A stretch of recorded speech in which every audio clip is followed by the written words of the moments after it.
Envision the Olympic medal podium without Americans. Envision the top of the medal count without America.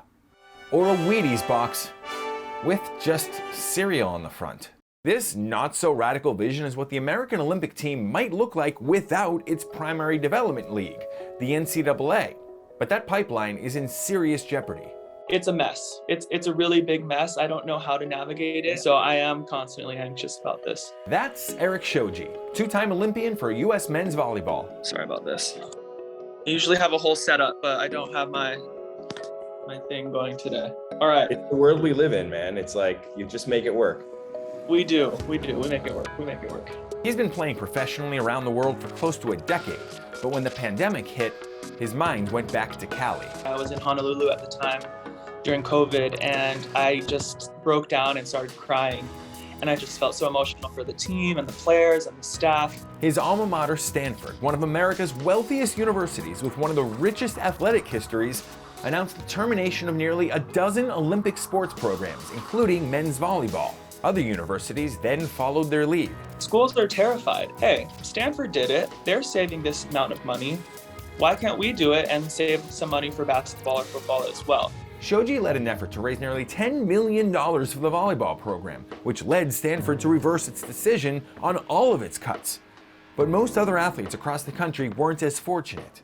According to the NCAA, 289 teams across college sports got the axe last year, almost all of them in Olympic sports. Now that I'm on the outside and looking back at the NCAA, we're seeing a whole new world in the NCAA. We're seeing that it's more of a business these days, and the money in football and basketball are just more important than the experience that the athletes are getting. There are two kinds of sports in college athletics, those that generate positive net revenue and those that don't. At most universities, only two sports generate revenue, football and men's basketball. Everything else, pretty much all of your Olympic sports, they're underwritten by football and men's basketball. And a rapidly changing NCAA business model, which is putting more emphasis on those revenue sports, including new ways to put money in those athletes' pockets, is creating new concerns in the Olympic community. The anxiety is really around every sport that's trying to train. And all this new stuff coming, this is just an unraveling. Nick Haley is the former head coach of the USC, University of Texas, and 1996 U.S. women's volleyball teams. And he's one of a dozen Olympic insiders who told us they're concerned that every time athletic budgets are disrupted, administrators look to cut from those non-revenue sports. And there are a lot of disruptions to athletic budgets these days.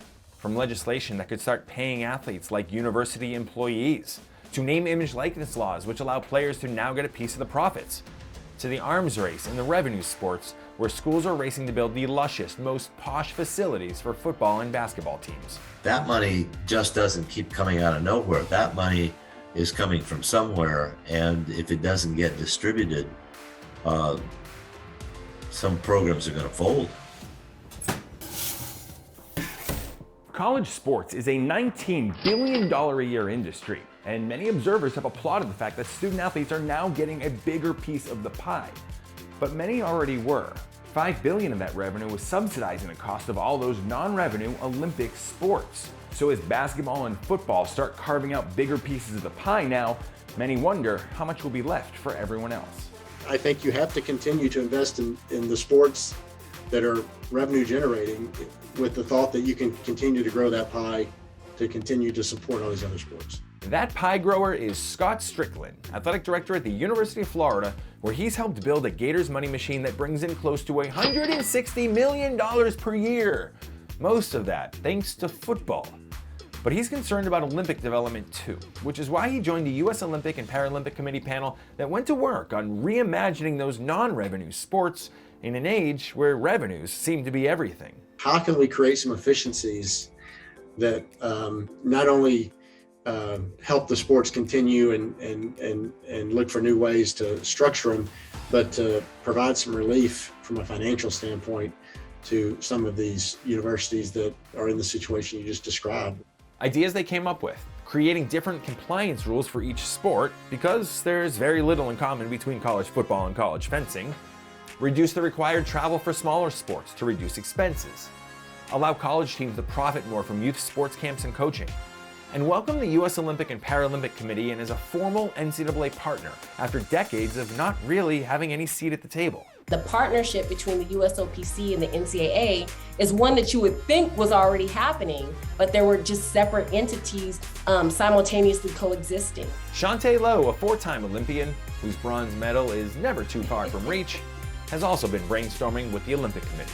When the pandemic first happened and we had schools dropping programs, my goal is to make sure stuff like that doesn't happen because of just dollars and cents in the bottom line. She points out that America's Olympic pipeline is one of the only programs in the world supported by colleges and not the federal government. But judging by the fact that 75% of all U.S. Olympians in Tokyo came through the college ranks, not to mention the tens of thousands of student athletes who graduate each year with a college degree, the unique model seems to be working. When you look out there and you see Caleb Dressel with 5 gold medals in Tokyo, that's pretty special. And you know, we want to get him back there and get some more of his teammates to join him.